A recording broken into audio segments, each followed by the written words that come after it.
Dan firman Tuhan pagi hari ini berjudul berkecukupan di dalam Tuhan. Berkecukupan di dalam Tuhan.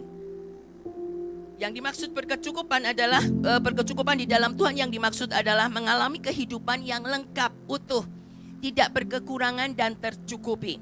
Bicara tentang hal ini, Bapak Ibu, ada banyak orang cantik, orang ganteng, ya, bugar tubuhnya, tapi jiwanya merana. Ada banyak di luar sana orang yang kaya dengan harta, tapi merana, tak bahagia. Ada orang pintar, orang terkenal, tapi Tuhan tak kenal dia. Tapi Bapak Ibu Saudara, Daud, ya, dalam Mazmurnya, dia membuka satu rahasia bagaimana mengalami hidup yang berkecukupan di dalam Tuhan, bagaimana mengalami hidup yang utuh, hidup yang lengkap. Mazmur pasal yang ke-23, next. Ayat yang pertama, kita akan membaca ayat ini bersama-sama. 2, 3. Tuhan adalah gembalaku, takkan kekurangan aku. Dalam Mazmurnya ini Daud menegaskan bahwa Tuhan adalah gembalaku. Daud tahu bahwa ada Tuhan yang besar, ada Tuhan yang dahsyat, ada Tuhan yang mengasihi, ada Tuhan yang setia. Tapi ada bagian yang dia lakukan di dalam hidupnya, yang ini menjadi pilihannya, yang ini menjadi keputusannya, yaitu menjadikan Tuhan yang hebat itu menjadi gembala dalam hidupnya. Bapak Ibu, ada banyak orang percaya, anak-anak Tuhan, pelayan-pelayan Tuhan yang tahu Tuhan hebat, nyanyinya kenceng, ya, sorak-soraknya kenceng. Ya, aku percaya Tuhan hebat, Tuhan raja di atas segala raja. Tapi dia nggak pernah merajakan Tuhan di dalam hidupnya. Ini bicara apa? Memposisikan Tuhan pada porsinya. Tahu bahwa Tuhan maha dalam segalanya, tapi tidak memposisikan Tuhan pada porsinya. Dalam hal ini Daud mengambil sebuah keputusan. Tuhan jadi gembala. Gembala bicara yang berjalan di depan, yang terutama, yang terpenting dalam kehidupan, yang prioritas.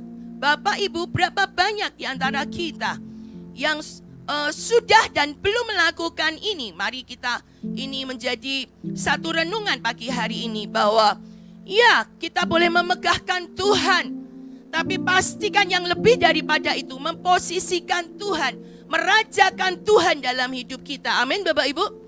Merajakan Tuhan dalam hidup kita dan memberikan Tuhan menjadi gembala yang berjalan di depan, yang menuntun, yang mengatur keluargamu, bisnismu, pelayananmu, ya, di dalam semua bidang kehidupan kita. Dan di sini juga Daud menunjukkan adanya satu sebab akibat dari statement ini.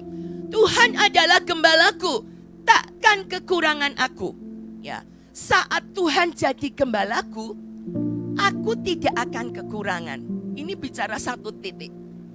Aku tidak akan kekurangan saat Tuhan menjadi gembalaku. Ini sebuah sebab akibat.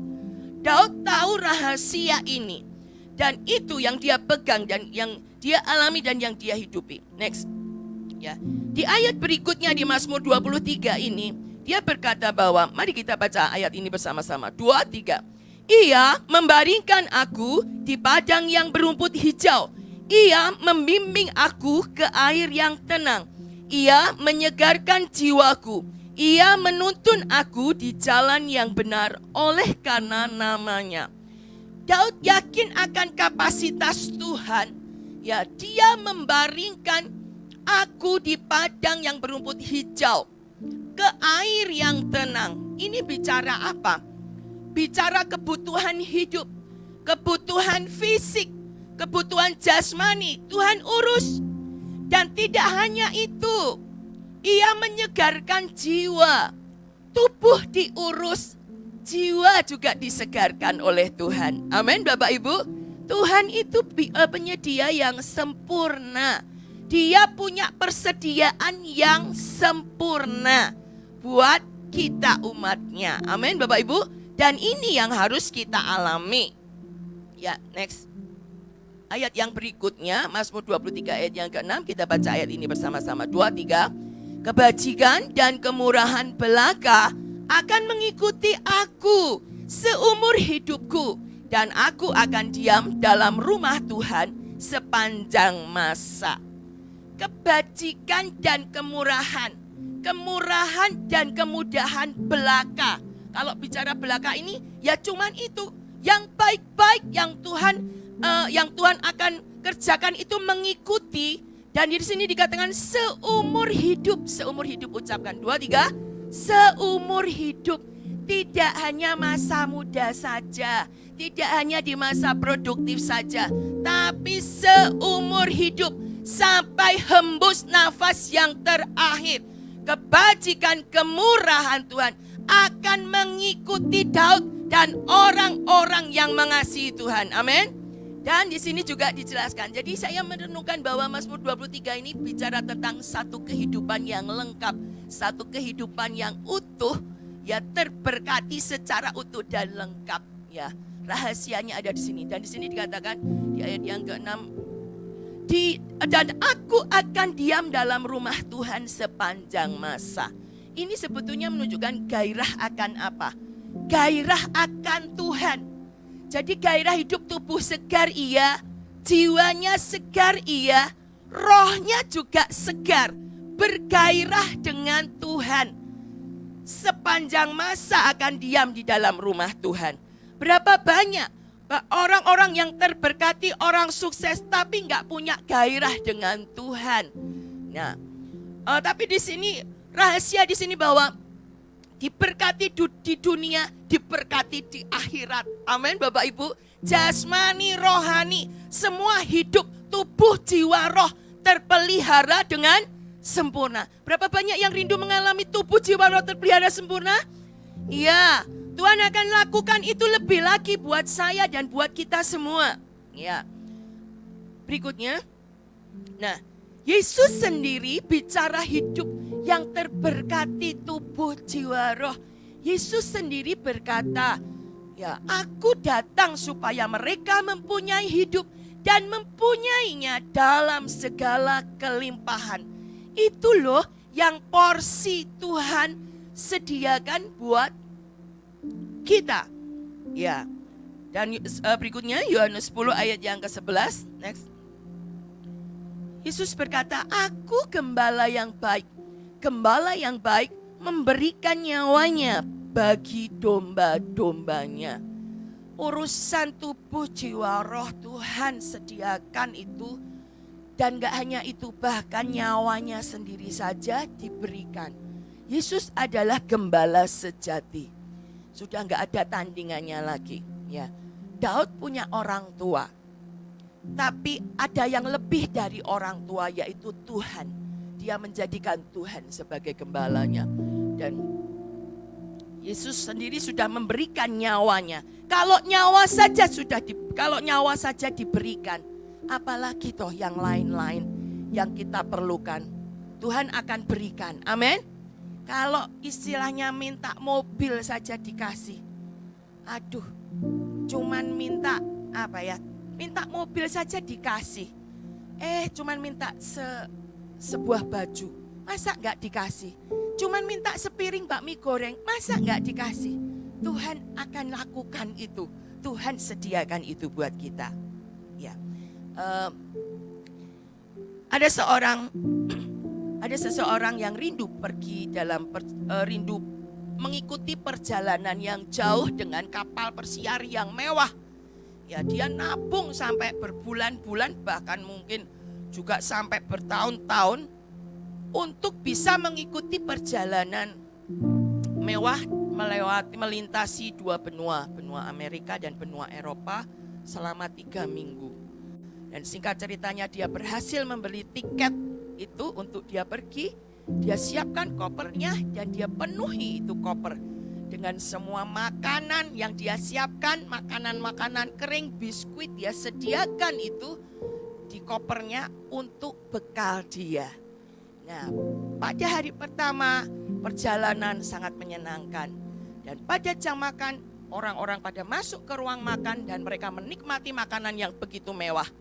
Tapi si penumpang ini beda sendiri. Dia duduk di pojok, dia buka kopernya, dia ambil biskuitnya, dia makan biskuit. Ya. Terus apa yang dia bawa dia makan. Sementara dia hanya mencium bau yang harum dari masakan yang enak dan melihat orang yang tertawa berbahagia makan yang enak. Terus hari kedua, terus dia lakukan itu. Lama-lama dia kepingin juga makan, tapi dia hanya membayangkan itu, duduk sambil melampau dan membayangkan, aduh, seandainya aku bisa, gitu ya. Seandainya aku bisa ikut makan di sana.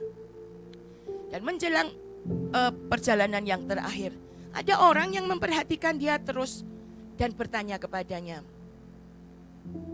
Pak, kenapa kok Bapak itu dari yang lalu hari pertama sampai sekarang tuh Bapak kok di pojok terus makan biskuit, makan ya abon kali ya.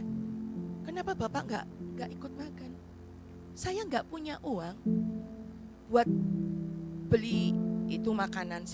Uang saya cuma cukup untuk beli tiket pesiar ini saja.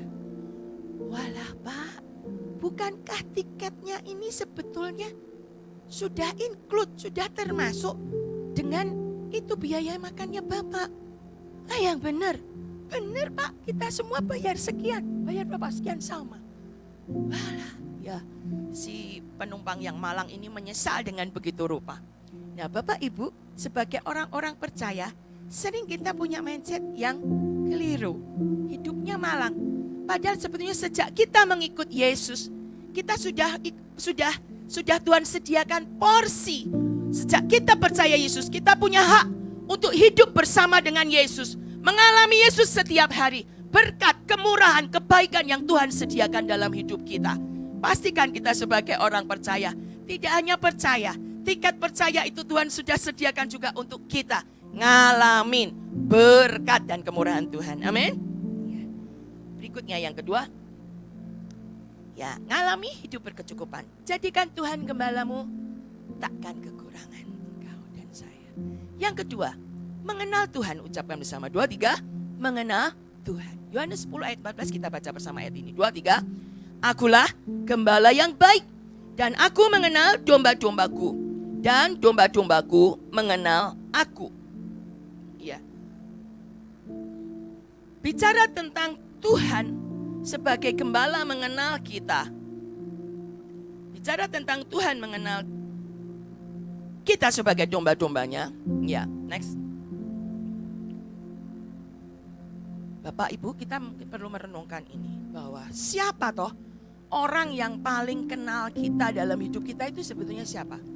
Ya, ayat firman Tuhan Yeremia 1 ayat 5 ini mengingatkan, sebelum aku membentuk engkau dalam rahim ibumu, aku telah mengenal engkau.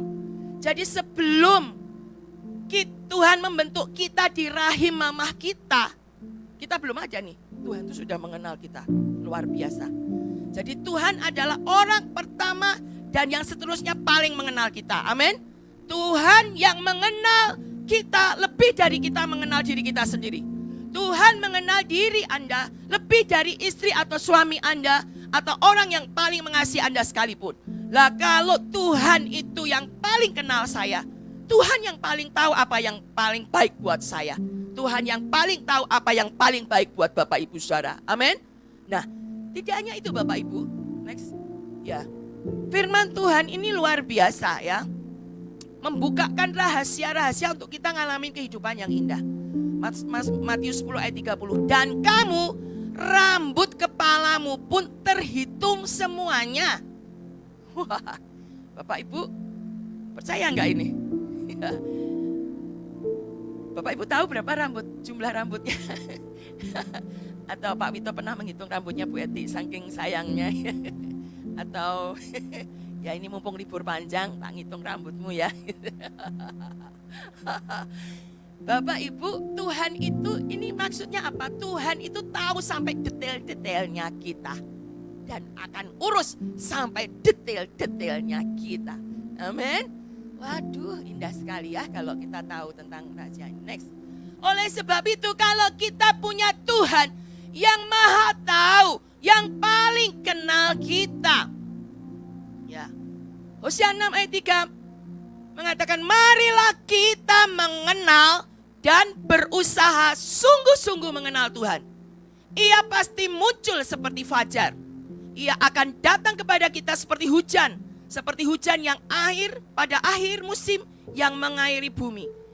Bapak Ibu, ini ada sebuah rahasia yang luar biasa di balik mengenal Tuhan. Jadi kalau tadi Yesus berkata, aku gembala yang baik, aku mengenal domba-dombaku. Tuhan mengenal kita domba-dombanya. Tapi kan perlu timbal baliknya. Mari kita mengenal Tuhan itu sebagai gembala kita. Dan Hosea ini mengingatkan, ayo kenal Tuhan, jangan sekedar kenal. Tapi mari sungguh-sungguh berani bayar harga, berani korban waktu, korban tenaga, korban duit kalau perlu untuk mengenal Tuhan. Dan di sini dikatakan kalau kita kenal Tuhan, ini rahasianya, ia pasti muncul. Loh, sementara kita mau mengenal Tuhan, dia akan muncul. Berarti dan di sini katakan, ia akan datang kepada kita.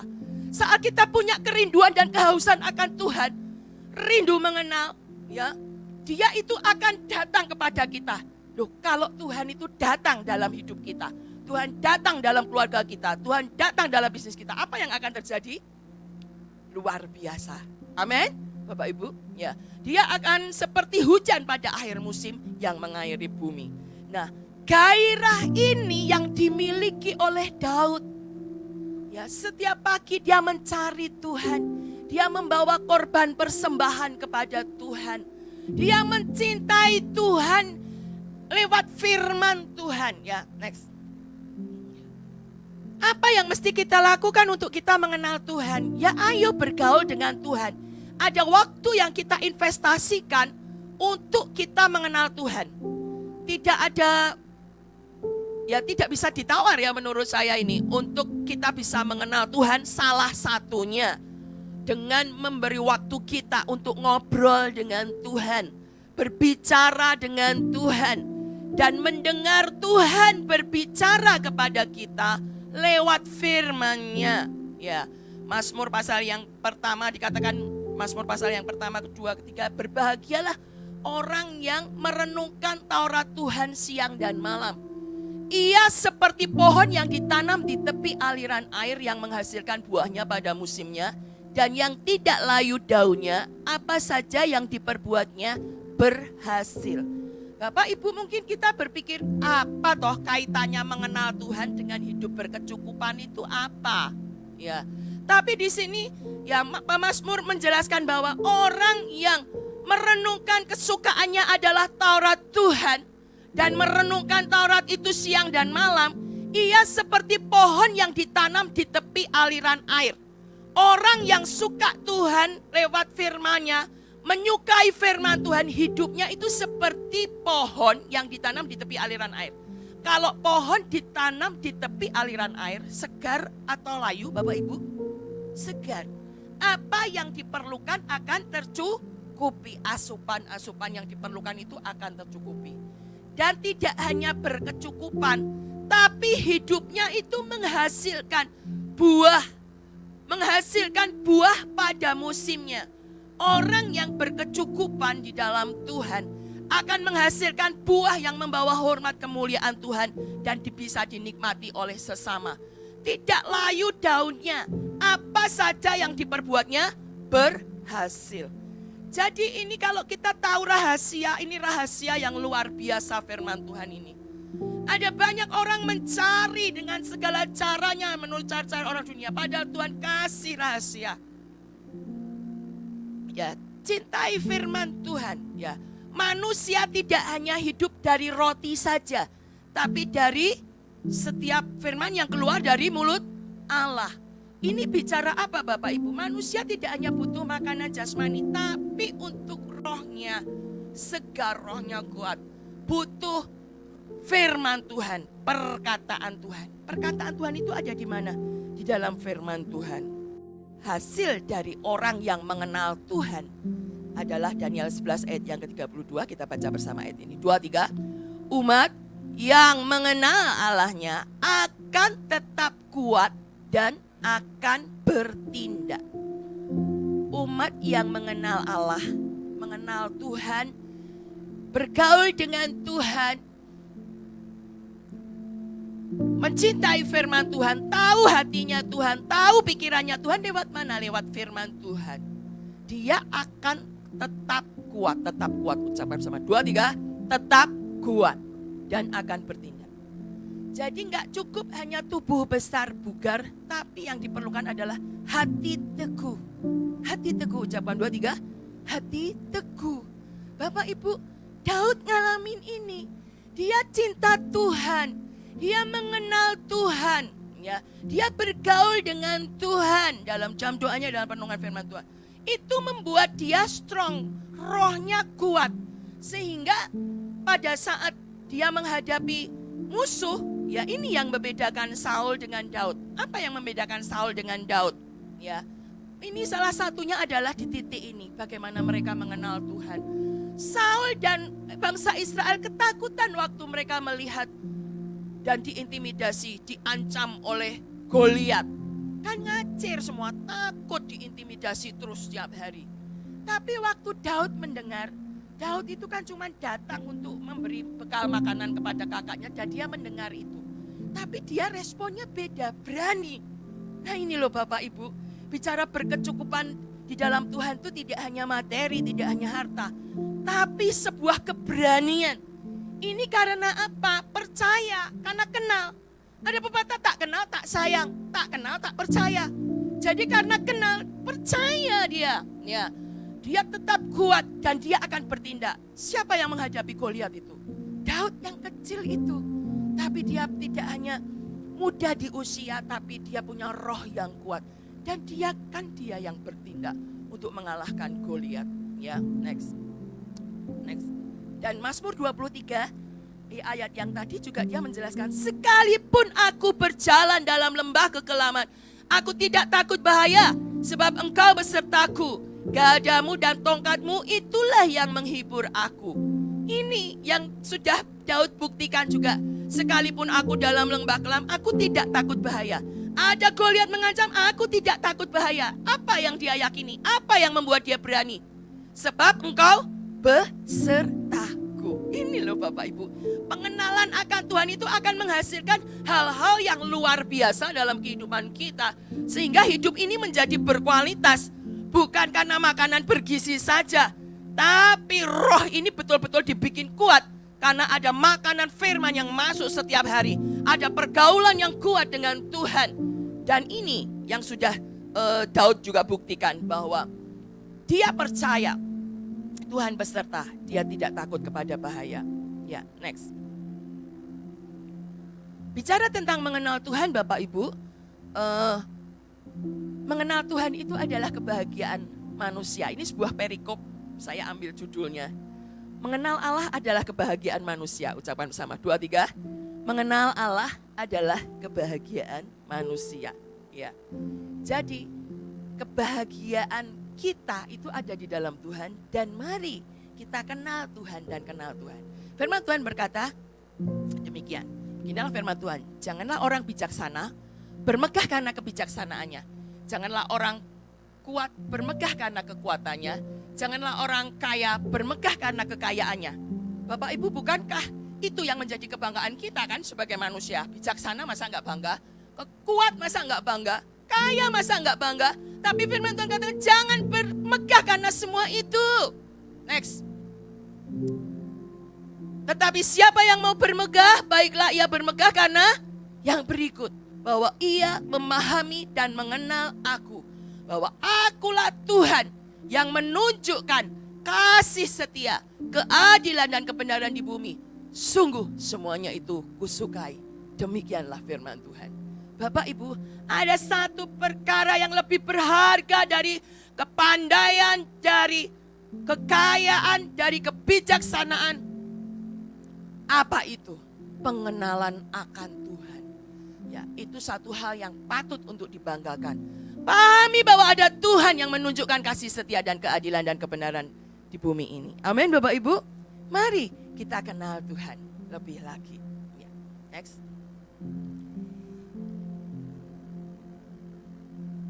Ya, sebelum masuk di poin yang ketiga, ada sebuah kisah Bapak Ibu.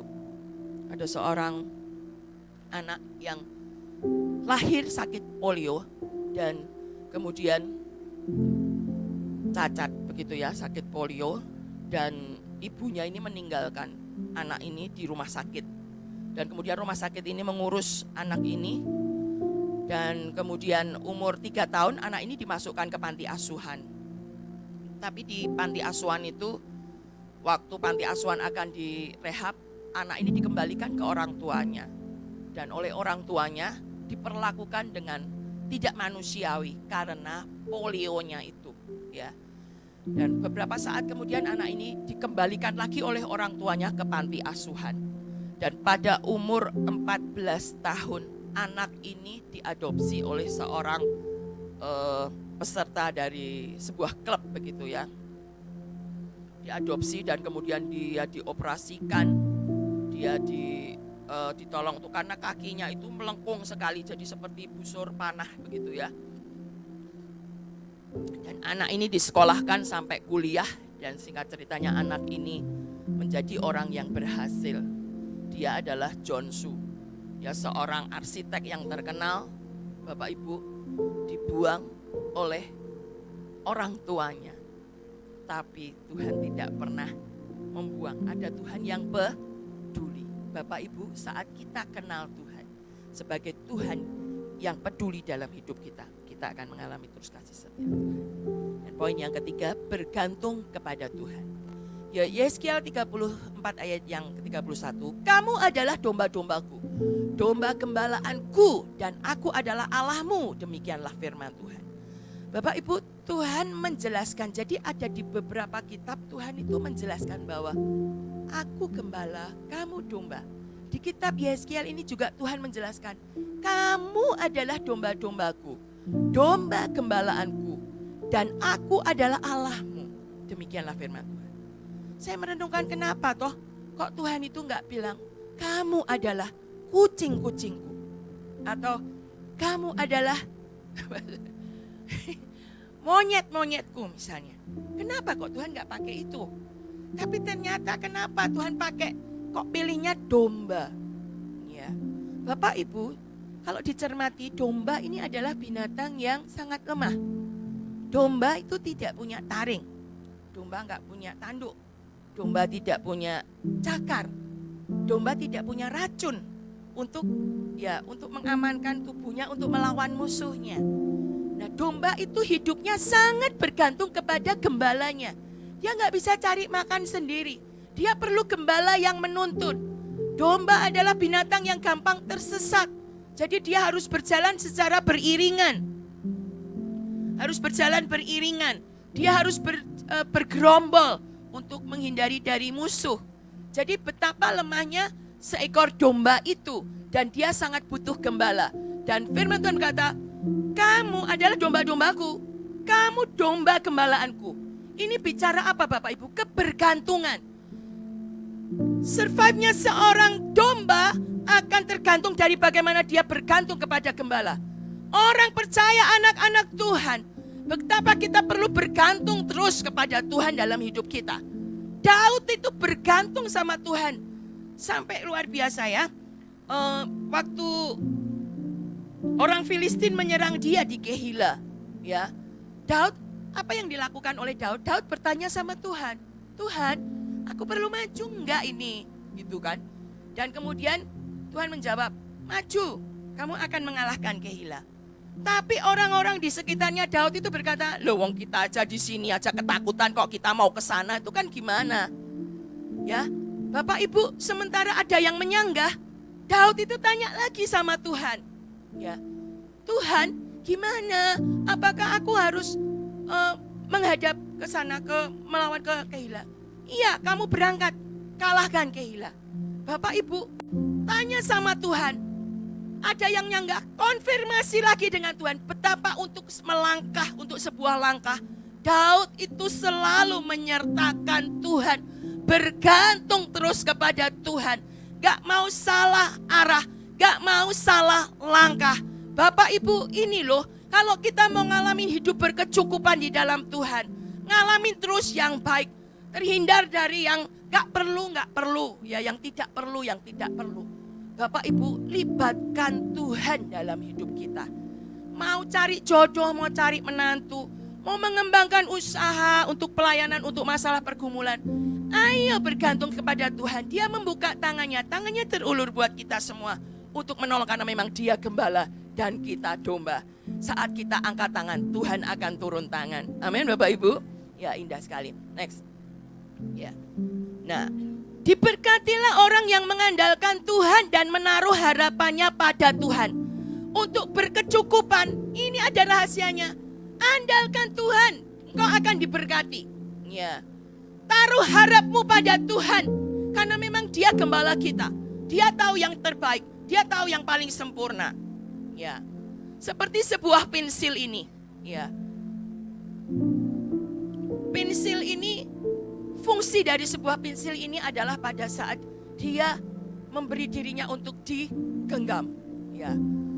Akan menghasilkan karya apa sebuah pensil ini akan tergantung dari siapa yang menggenggam pensil ini. Kehidupan kita, siapa yang menggenggam kehidupan kita? Saat pensil ini digenggam oleh tangan seorang pelukis, maka pensil ini akan menghasilkan karya yang indah. Betul Bapak Ibu? Dan kalau kita memberi diri kita digenggam oleh sang pelukis kehidupan, yaitu Tuhan sendiri, maka hidup ini akan menghasilkan karya-karya yang indah, yang memegahkan dan memuliakan Tuhan. Amin. Nah, hidup kita ini seperti pensil. Mari kita memberi diri kita untuk kita digenggam oleh Tuhan dan mengalami Tuhan setiap hari. George Muller itu seorang hamba Tuhan yang betul-betul hidupnya itu mengandalkan Tuhan luar biasa. Dan kalau saya mengikuti kisahnya itu dahsyat, mujizat-mujizat yang dia alami karena iman dan karena doa dan karena kebergantungannya dengan Tuhan. Ya, George Muller ini dia punya panti asuhan, dia mengadopsi lebih dari 10.000 anak-anak yatim piatu. Dan suatu hari si George Muller ini bersama begitu banyak anak-anak di panti asuhannya itu tidak punya makanan sama sekali. Padahal itu sudah jam makan. Tapi apa yang dilakukan oleh George Muller? Mereka bersama dengan anak-anaknya, anak-anak asuhannya itu menata piring di mejanya. Menata piring, sendok, garpu di meja. Semua peralatan makanan disediakan di atas meja. Dan kemudian mereka meminta semua anak asuhannya duduk. Ayo semua duduk. Ya, di depan meja, di depan piring yang sudah disediakan semua disuruh duduk. Nah, ada seorang anak yang nyeletuk, "Pak, ini makanannya mana? Kok piringnya udah disediakan, semua disuruh duduk, kok nggak ada nasinya juga di tempat nasi, di tempat lauk, semua kosong." Nah, si George Muller berkata, "Sebentar lagi makanannya akan datang." Dan kemudian si George Muller ini mengajak untuk semua anak-anak itu bersama dia berdoa. Ayo kita berdoa. Apa yang dinaikkan dalam doanya? Tuhan, terima kasih untuk makanan yang telah Engkau sediakan. Ya, kami mau menikmati berkat-Mu di dalam nama Yesus. Ya. Amin. Setelah amin baru amin. Tok tok tok tok. Di depan pintu ada yang ada orang yang mengetok pintu. Dan setelah dibukakan ternyata ada orang yang membawa makanan dengan begitu banyak. Sehingga malam itu mereka tidak menghadapi piring kosong. Tapi mereka makan dengan berkat yang Tuhan sediakan dengan luar biasa. Tepuk tangan buat Tuhan. Bapak Ibu, untuk ngalamin berkecukupan di tengah kekurangan. Nah ini, andalkan Tuhan, jadikan Tuhan andalan. Lakukan bagianmu, Tuhan akan melakukan bagiannya. Ya, indah ya, nikmat ya hidup di dalam Tuhan. Ya, next. Yang ketiga, yang keempat ya, ini yang terakhir. Ikuti tuntunan Tuhan. Ucapkan sama, 2, 3. Ikuti tuntunan Tuhan. Yohanes 10 ayat 27 mengatakan bahwa domba-dombaku mendengarkan suaraku dan aku mengenal mereka dan mereka mengikut aku. Bapak Ibu, domba adalah binatang yang peka dengan suara gembalanya. Ada sebuah klip ya di YouTube, siapa yang pernah nonton? Itu ada domba yang banyak di lapangan dan dites. Beberapa orang dites untuk manggil dombanya itu ya. Ada yang teriak-teriak, weh, dombanya tuh nggak noleh aja nggak. Orang yang kedua, woi, gitu ya. Dombanya nggak itu. Tapi waktu orang ini gembalanya yang benar-benar, gitu ya. Wah itu langsung domba itu, wah semua terbirit-birit dan banyak sekali begitu ya. Jadi domba itu memang binatang yang peka dengan suara gembala. Mari kita jadi domba yang peka mendengarkan suara gembala. Karena ada tuntunan Tuhan setiap hari buat kita, amin. Ada tuntunan Tuhan kepada kita setiap tahun, setiap bulan itu ada. Ada tuntunan Tuhan buat istri, ada tuntunan Tuhan buat suami, ada tuntunan Tuhan buat anak-anak. Kan Tuhan mengenal kita khusus secara spesifik itu, alamin berkat itu. Nah, dengar suaranya, gak hanya dengan ayo ikuti. Elia survive, Elia itu terjamin hidupnya karena apa? Dia mendengar suara Tuhan. Waktu kelaparan terjadi, ya Tuhan mengutus dia untuk pergi menemui janda di Sarfat. Ya. Dan dia bisa makan di sana. Tapi waktu musim kering terjadi, ada suara Tuhan kembali untuk menuntun Elia. Pergi ke tepi sungai Kerit. Kamu akan minum di sana. Dan Elia mendengar dan melakukan itu. Dia bisa makan, dia bisa minum. Nah, yang mau saya tunjukkan, Bapak Ibu, apapun di musim apapun kehidupan kita, ada tuntunan Tuhan. Tangkap, masuk, ikutin dan alami berkecukupan di dalam Tuhan. Amin. Ada seorang anak Tuhan yang kemarin doa pagi ada renungan gitu ya. Dia berkata bahwa Bapak Ibu, saya tahun ini atau tahun depannya akan pensiun. Saya nggak tahu apa yang harus saya lakukan. Waduh, hati saya seorang aktivis ya, hatinya gergel gitu di sini ya. Tapi kalau mengingat ini, apapun masa hidup kita, kalau pensiun, ada nggak tuntunan Tuhan buat kita di masa pensiun? Ada. Di masa krisis, ekonomi, kondisi politik sedang nggak karuan misalnya, tetap ada tuntunan Tuhan. Jadi tangkap itu dan kita akan terpelihara dengan sempurna. Ini rahasia-rahasia untuk kita ngalamin hidup berkecukupan. Ya, next.